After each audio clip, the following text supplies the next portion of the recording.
Olá, querido amigo, tudo bem? Estamos juntos mais uma vez para mais um estudo da Palavra de Deus, com o título O Jogo da Vida. Um título certamente muito sugestivo e que certamente trará ricas lições para a sua vida. Acompanhe comigo o texto. Até quando, ó simples, amareis a simplicidade? E vós, escarnecedores, desejareis o escárnio? E vós, insensatos, odiareis o conhecimento? Atentai para a minha repreensão, pois eis que vos derramarei abundantemente do meu espírito, e vos farei saber minhas palavras.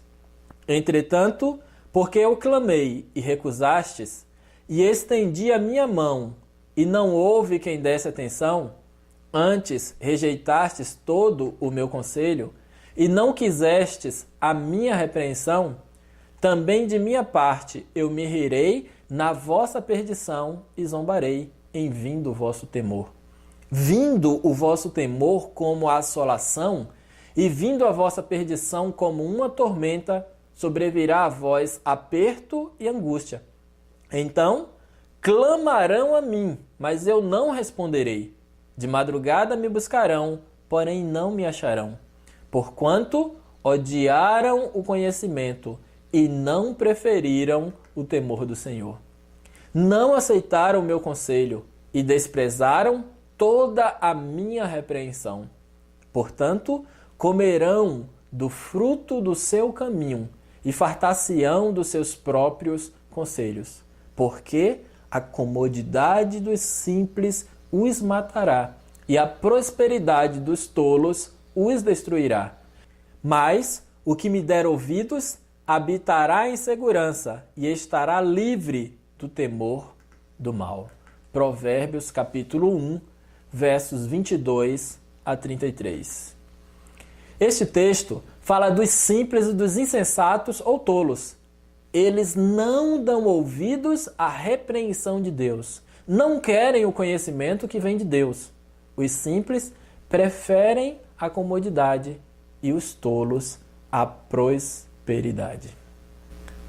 Um homem prudente prevê o mal e esconde-se, mas os simples vão em frente e sofrem a pena. Provérbios 27, verso 12. Neste contexto, os simples são aqueles que não preveem, não discernem o mal, seguem seu caminho como se nada de mal fosse acontecer, mas depois sofrem as consequências, como aconteceu aos antediluvianos no tempo de Noé. Acompanhe comigo mais um texto. Um imenso sacrifício foi feito pelo querido Filho de Deus para que pudesse resgatar o homem decaído e exaltá-lo à sua mão direita, torná-lo herdeiro do mundo e possuidor de glória. Palavras são insuficientes para expressar o valor da herança imortal. A glória, a riqueza e a honra oferecidas pelo Filho de Deus são de infinito valor e está além da capacidade humana ou mesmo dos anjos alcançar uma exata compreensão de sua dignidade, excelência e magnificência. Se os homens, mergulhados em pecado e degradação, recusarem esses favores celestiais, negarem-se a uma vida de obediência, pisotearem os graciosos convites de graça e escolherem as mesquinhas coisas deste mundo, porque são visíveis e convenientes à sua alegria presente, e seguirem o caminho do pecado, Jesus tomará as providências registradas na parábola da grande ceia. Esses não provarão sua glória e o convite será estendido a outra classe. Aqueles que escolherem desculpar-se e continuar em pecado e conformidade com o mundo serão abandonados a seus ídolos. Virá o dia quando eles não pedirão para serem desculpados, quando ninguém desejará ser desculpado.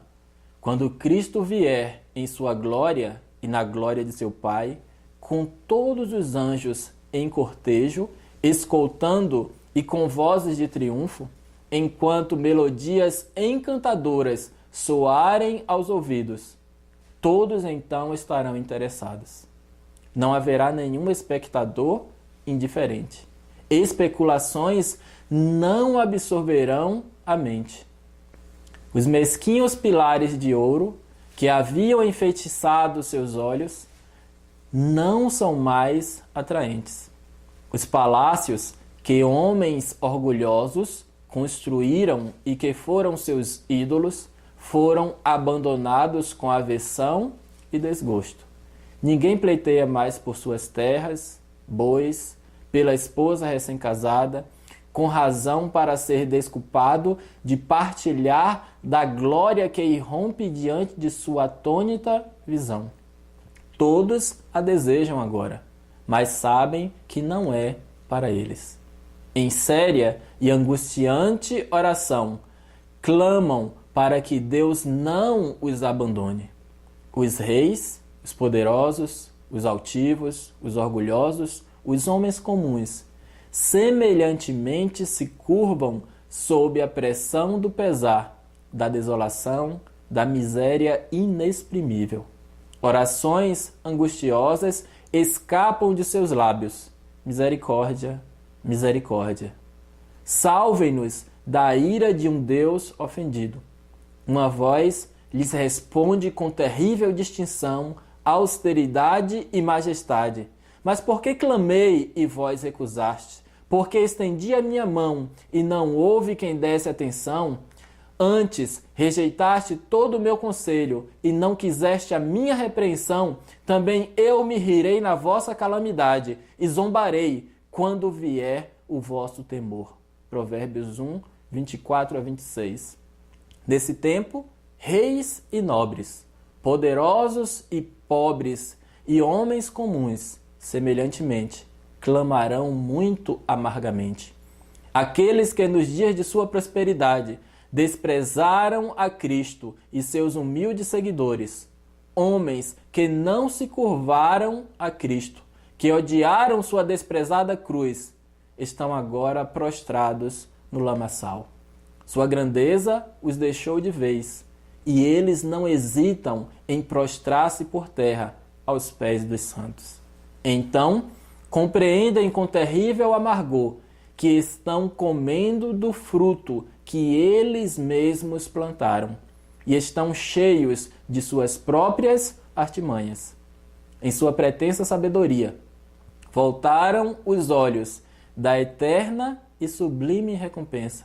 Rejeitaram os atrativos celestiais e os trocaram por lucros terrenos.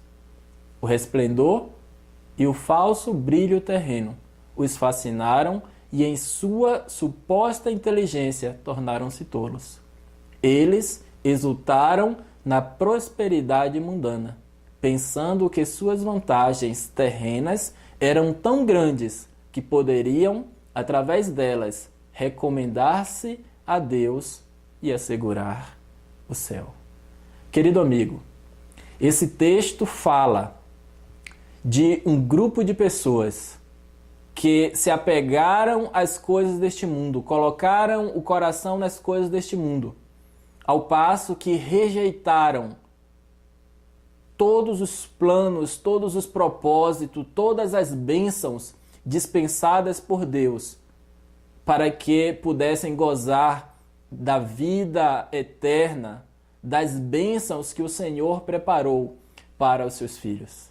E quando chegar aquele grande dia, quando não mais poderão jogar o jogo da vida, porque todos os casos já estarão decididos, olharão para a face do Deus Todo-Poderoso, do Cordeiro, o nosso Senhor e Salvador Jesus Cristo, e todos os anjos que estarão nesta comitiva para vir resgatar os salvos deste mundo de pecado.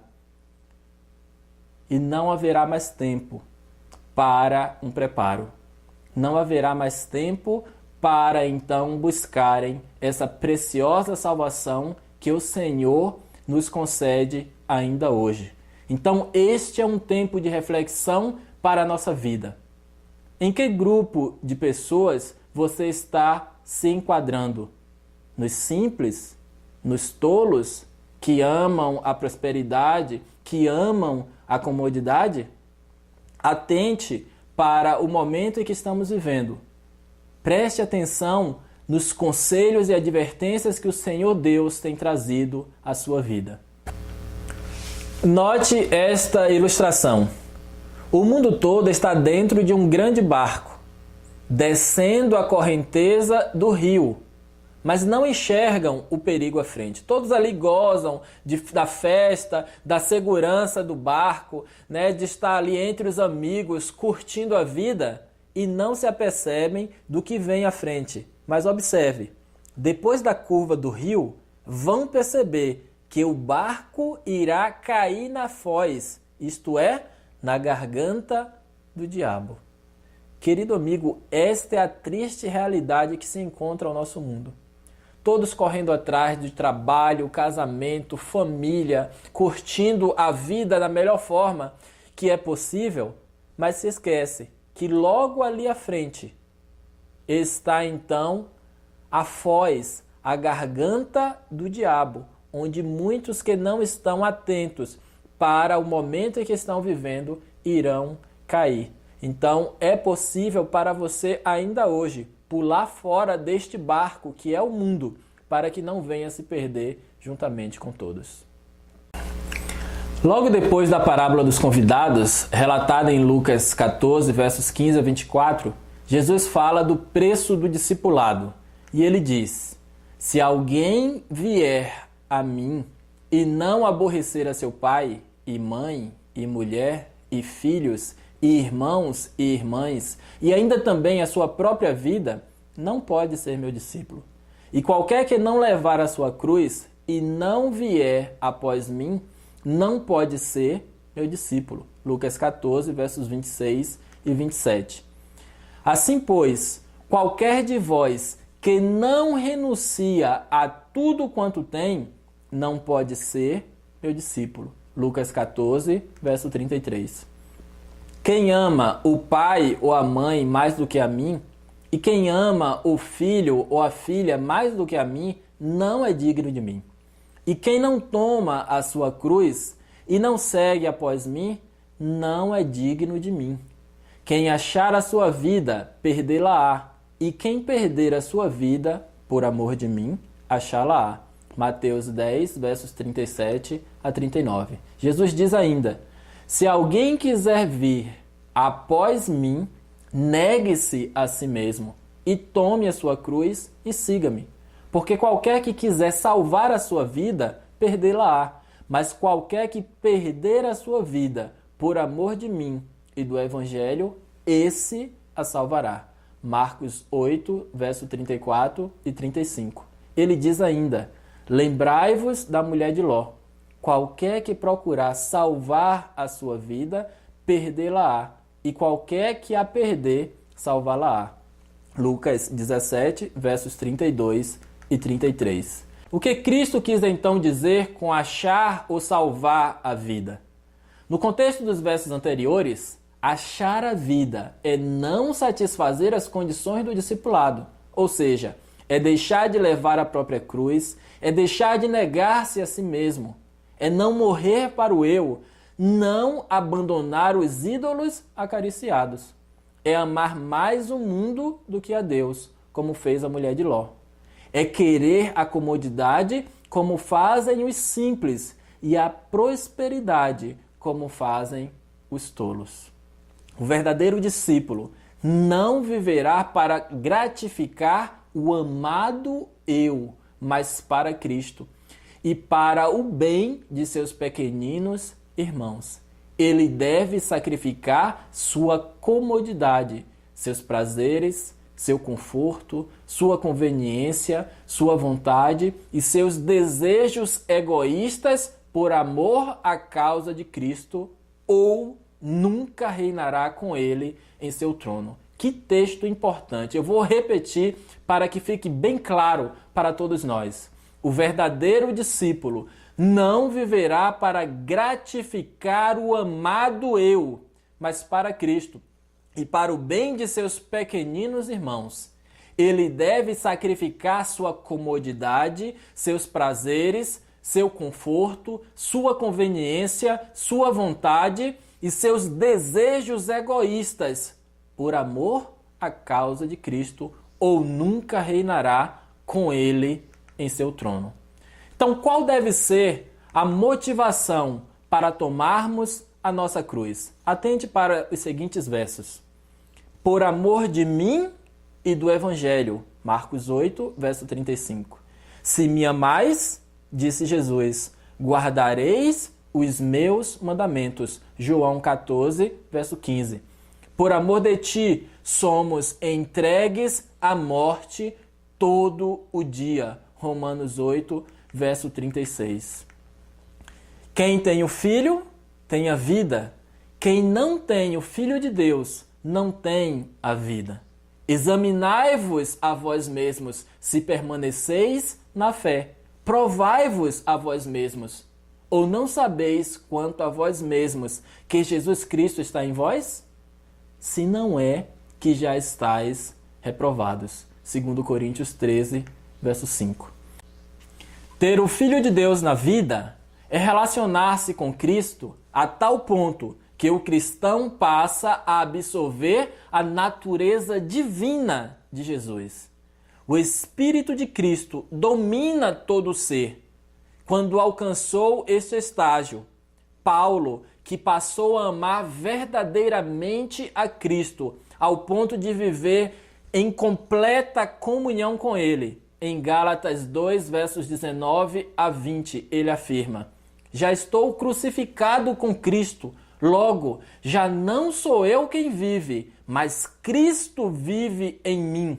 E esse viver que agora tenho na carne, vivo pela fé no Filho de Deus, que me amou e a si mesmo se entregou por mim. Que texto maravilhoso! Quando Paulo, já gozando de uma plena comunhão com Deus, tendo a presença do Espírito Santo de Cristo em sua vida, ele pôde afirmar que não mais vivia. Cristo já tinha dominado todo o seu ser. E ele então afirmava com segurança que já não mais vivia ele, mas que Cristo estava então dominando todo o seu ser. Que esta, meu irmão, seja a bênção da minha e da sua vida.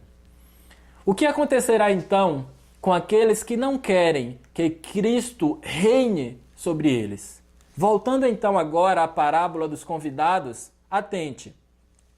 E, chamando 10 servos seus, deu-lhes 10 minas, e disse-lhes: negociai até que eu venha. Mas os seus concidadãos odiavam-no e mandaram após eles embaixadores, dizendo: não queremos que este reine sobre nós. E quanto àqueles meus inimigos, que não quiseram que eu reinasse sobre eles, trazei-os aqui e matai-os diante de mim. Que texto forte, amigo. O que Cristo aqui está dizendo é que aquelas pessoas que preferiram receber as características então de simples e tolos, que amam a comodidade, que amam então a prosperidade, estes que não querem que Cristo reine sobre eles, eles então serão levados à presença do Deus Todo-Poderoso, naquele grande dia, quando não haverá mais possibilidade de salvação, e então serão mortos diante da presença do Deus Todo-Poderoso. Como se joga então o jogo da vida? Lucas 13, verso 24, nos traz um importante texto. Agonizai-vos, do grego agonizomai, para entrar pela porta estreita, pois vos digo que muitos procurarão entrar e não serão capazes. Homens e mulheres que professam ser discípulos de Cristo e guardar todos os mandamentos de Deus, terão que sentir em suas vidas diárias o verdadeiro espírito de agonia para entrar pela porta estreita. Os que se agonizam são os únicos que forçarão sua passagem pela porta apertada e pelo caminho estreito que conduz para a vida eterna, para a plenitude de alegria e eterno prazer. Aqueles que meramente buscam ou tentam entrar nunca serão capazes. Toda a vida cristã de muitos será gasta em esforços não maiores do que buscar, e sua única recompensa será depararem-se com a total impossibilidade de entrar naquela porta estreita. Gostaria de chamar a sua atenção para o seguinte texto, 1 Coríntios 9, verso 27, na versão King James de 1611, o apóstolo Paulo diz o seguinte: mantenho sob o controle o meu corpo e o trago em sujeição, para que, pregando aos outros, eu mesmo não venha, de alguma maneira, a ficar reprovado. Agora atente para como o mesmo texto aparece na Revista e Atualizada. Mas esmurro o meu corpo e o reduzo à escravidão, para que, tendo pregado a outros, não venha eu mesmo a ser desqualificado. Observe então que na primeira parte do verso, na King James, aparece a expressão mantenho sob controle o meu corpo e o trago em sujeição. Isto é o que glorifica a Deus. Esta é a mensagem que o Senhor quer trazer para a minha e para a sua vida. Que nós podemos sim manter sob controle o nosso corpo e trazê-lo em sujeição. Isto é o que glorifica a Deus. E nós podemos fazer isto quando temos a presença do Espírito Santo em nossa vida. Mas na Revista e Atualizada, uma versão mais recente e modificada pela Igreja Católica, o texto aparece com a expressão dizendo o seguinte: mas esmurro o meu corpo. Isso traz então um senso de autopenitência, que sempre foi, na verdade, o desejo da Igreja Católica de passar para os seus fiéis, esmurrando o seu corpo, trazendo de alguma forma sofrimento ao corpo, achando que isso poderia trazer salvação às suas vidas. Força de caráter consiste em duas coisas: força de vontade e autocontrole, isto é, governo de si mesmo. Muitos jovens confundem fortes e incontroláveis paixões por força de caráter. Mas a verdade é que aquele que é controlado por suas paixões é um homem fraco. A real grandeza e nobreza do homem é medida pela força dos sentimentos que ele subjuga, não pela força dos sentimentos que o subjugam. O homem mais forte é aquele que, embora sensível a abusos, irá refrear a paixão e perdoar seus inimigos. Tais homens são verdadeiros heróis. Que texto poderoso, querido amigo. Aqui está dizendo que é totalmente o contrário daquilo que o mundo nos ensina. Para o mundo, os mais fortes são aqueles que batem, aqueles que são espertos, que sempre tiram vantagens nas negociações, que sempre se dão bem diante dos mais fracos. Mas para Deus, o homem forte é aquele que controla as suas paixões. É aquele que vence o mal pelo poder de Deus. A real grandeza e nobreza do homem é medida pela força dos sentimentos que ele subjuga, não pela força dos sentimentos que o subjugam. Que contraste, querido amigo, com o mundo e aquilo que ele nos ensina para com os ensinamentos de Deus, né? Quando diz que nós precisamos controlar nossas paixões, controlar nossa natureza, controlar os nossos impulsos e não deixar ser controlados por esses traços e maus defeitos de caráter. A consagração de sua parte deve ser inteira. Deus não admitirá nenhuma reserva, nenhum sacrifício dividido. Não podes acariciar nenhum ídolo. Tu deves morrer para o eu e para o mundo.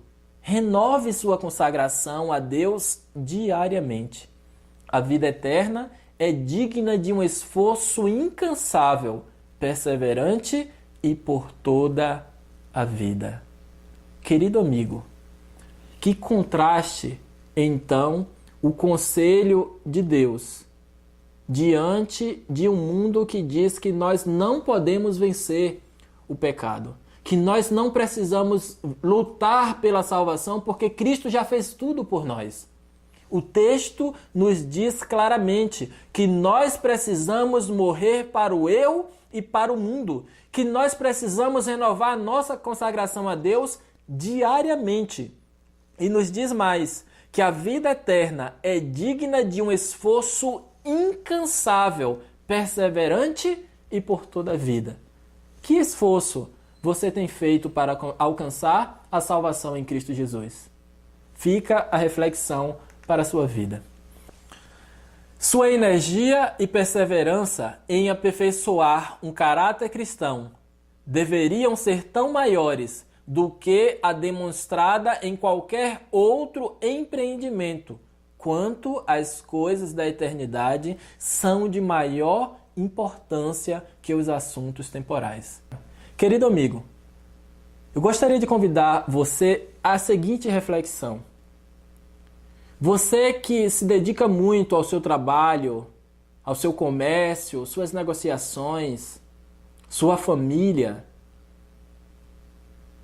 já parou para pensar que muitas vezes você tem dedicado muito mais da sua vida a coisas que são passageiras, que são temporais, e aquilo que é mais importante, a vida eterna, aquilo que o Senhor tem preparado para nós, tem sido deixado de lado? Atente para o momento que estamos vivendo e a oportunidade que o Senhor ainda nos dá de corrigir essas dificuldades em nossa vida. Se estiveres lutando pela herança imortal com uma seriedade, energia e zelo proporcionais ao seu valor, então tu podes ser um bom candidato para a vida eterna, um herdeiro da glória. Nossos esforços, nossa autorrenúncia, nossa perseverança devem ser proporcionais ao infinito valor do objeto o qual estamos perseguindo. Somente vencendo como Cristo venceu, que ganharemos a coroa da vida. Aquele que vier a vencer deve apegar-se firmemente a Cristo. Não deve olhar para trás, mas olhar sempre para cima, obtendo uma graça após a outra. Vigilância individual é o preço da segurança. Satanás está jogando o jogo da vida por tua alma. Não desvies nenhuma polegada para o seu lado, para que ele não tenha vantagem sobre ti. Vou repetir este trecho. Satanás está jogando o jogo da vida por tua alma. Não desvies nenhuma polegada para o seu lado, para que ele não tenha vantagem sobre ti. Satanás está jogando o jogo da vida por cada alma. Ele sabe que a simpatia prática é um teste da pureza e altruísmo do coração. E ele fará todo o esforço possível para fechar a porta de nosso coração para a necessidade dos outros, para que finalmente nos tornemos insensíveis à visão do sofrimento. Querido amigo, o texto está dizendo que Satanás está jogando o jogo da vida por nossa alma. Mas e você? Como tem encarado esse jogo da vida? De que forma você tem se empenhado para vencer e alcançar a salvação eterna? Observe esta analogia. O atleta, ele corre, ele se utiliza da vara e de acordo com o uso da vara, ele manipulando bem, este instrumento ele consegue passar por cima do sarrafo e chegar ao outro lado como um vencedor. Qual a analogia então? O atleta somos nós, eu e você. A vara é um símbolo aí neste caso de Cristo. A vara ela se enverga de acordo com os esforços feitos pelo atleta. Isso significa dizer, amigo, que nós poderemos vencer à medida que nós buscarmos a natureza de Cristo, o Espírito de Cristo em nossa vida. Ele nos possibilitará vencer o pecado, vencer as dificuldades desta vida e chegarmos ao outro lado como um vencedor. Por outro lado, veja o que diz este jesuíta alemão, que influenciou grandemente a teologia ensinada no Concílio Vaticano II. Karl Rahner é o nome dele. Ele ensinou então o conceito de cristão anônimo, conceito de salvação universal e visão otimista da salvação. Resumindo então o que o Karl Rahner ensinou, ele está dizendo que o homem pode ser salvo de qualquer forma, independentemente de esforçar-se ou não. É justamente aquilo que tem sido ensinado hoje nas igrejas, de que não é possível ao homem vencer o pecado, então eu posso viver de qualquer maneira e vou, no final das contas, permanecer ou terminar salvo. Veja a frase dita por este homem: algumas coisas são compreendidas não por captar a ideia, mas por deixar-se captar pela ideia. Veja que filosofia satânica, diabólica, que poderia vir somente de um jesuíta, né? Alguém formado para enganar o povo de Deus. Esse teólogo que tem influenciado grandemente a teologia moderna. Muito cuidado, querido amigo, para não cair no erro de achar que pode deixar-se captar por estas ideias que não são compreendidas à luz da Bíblia, porque muitos se perderão seguindo essas filosofias e, repito, filosofias satânicas. Porém, a realidade é outra. Alguns há que parecem sempre buscarem a pérola celestial. Não renunciam, porém, completamente a seus maus hábitos. Não morrem para o próprio eu, para que Cristo viva neles. Por este motivo, não acham a pérola valiosa. Não venceram sua ambição profana e seu amor às atrações do mundo. Não tomam a cruz e não seguem a Cristo no caminho da abnegação e sacrifício. Quase cristãos, mas não plenamente. Parecem estar perto do reino do céu, mas não podem ali entrar. Quase, mas não completamente salvos. Significa estar não quase, porém completamente perdidos. Repetindo este último trecho. Quase cristãos, mas não plenamente. Parecem estar perto do reino do céu, mas não podem ali entrar. Quase, mas não completamente salvos. Significa estar não quase, porém completamente perdidos. Sem fé é impossível agradar a Deus. Hebreus 11, verso 6. Podemos ter a salvação de Deus em nossa família, mas devemos crer neste sentido, viver neste sentido e ter constante, inabalável fé e confiança em Deus. Cumpre submetermos um temperamento impulsivo e dominar nossas palavras, e a esse respeito conseguiremos grandes vitórias. A menos que controlemos nossas palavras e nosso temperamento, somos escravos de Satanás. Achamo-nos sujeitos a ele. Ele nos leva cativos. Todas as palavras de contestação, palavras desagradáveis, impacientes, irritadas, são uma oferta feita à sua satânica majestade. E é uma dispendiosa oferta, mais dispendiosa do que qualquer sacrifício que possamos fazer a Deus, pois ela destrói a paz e a felicidade de famílias inteiras, destrói a saúde e, finalmente, é a causa de perder-se uma vida eterna de felicidade. A restrição que a palavra de Deus nos impõe é para nosso próprio bem. Essa restrição aumenta a felicidade de nossa família e de todos os que nos rodeiam. Apura-nos o gosto, santifica-nos o discernimento e traz paz de espírito e, no fim, a vida eterna. Sob essa santa restrição, cresceremos em graça e humildade e tornar-se-á mais fácil falar retamente. O temperamento natural, apaixonado, será mantido em sujeição. A presença constante do Salvador em nosso íntimo nos fortalecerá a cada hora. Anjos ministradores demorar-se-ão em nossa morada e levarão alegremente para o céu as novas de nosso progresso na vida divina. E o anjo relator fará um registro animador e feliz. Estreita é a porta e apertado o caminho que conduz à vida, e são poucos os que acertam por ela. Mateus 7, verso 14.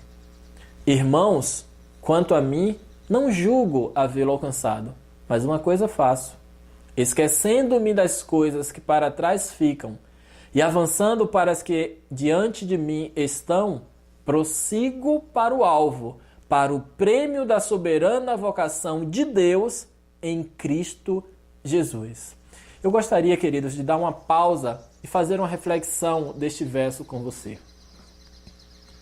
Você já parou para pensar que muitas vezes dialogamos com pessoas que, ao contar, ao relembrar de fatos passados, de algum pecado cometido no passado, de uma luta, algum momento que ele estava fazendo algo de errado, e ele passa então a contar, a relembrar essas coisas com aquele prazer, como se estivesse cometendo aquele erro novamente? Pois é, o conselho de Deus é: esquecendo-me das coisas que para trás ficam e avançando para as que adiante de mim estão, prossigo para o alvo. Então o conselho de Deus, amigo, para a nossa vida é: deixe os pecados para trás e vamos nos apegar àquilo que é puro, àquilo que é santo, que nos conduz para o alto. Portanto, também nós, visto que temos a rodear-nos tão grande nuvem de testemunhas, desembaraçando-nos de todo o peso e do pecado que tenazmente nos assedia, corramos com perseverança a carreira que nos está proposta, olhando firmemente para o autor e consumador da fé, Jesus, o qual, em troca da alegria que lhe estava proposta, suportou a cruz, não fazendo caso da ignomínia, e está assentado à destra do trono de Deus. Hebreus 12, versos 1 a 2.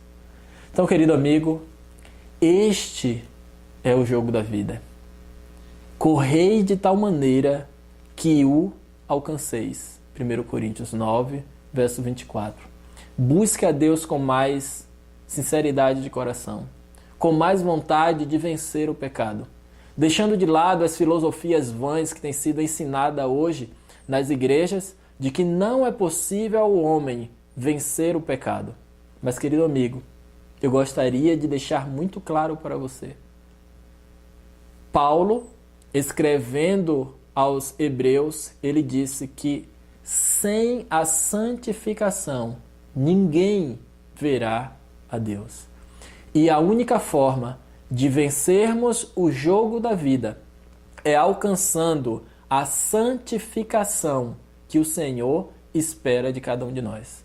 Que o Senhor continue te abençoando, abrindo a sua mente, iluminando o seu ser, despertando em sua vida o desejo de alcançar o padrão que agrada a Deus, uma vida de santificação. Este é o jogo da vida. Correi de tal maneira que o alcanceis.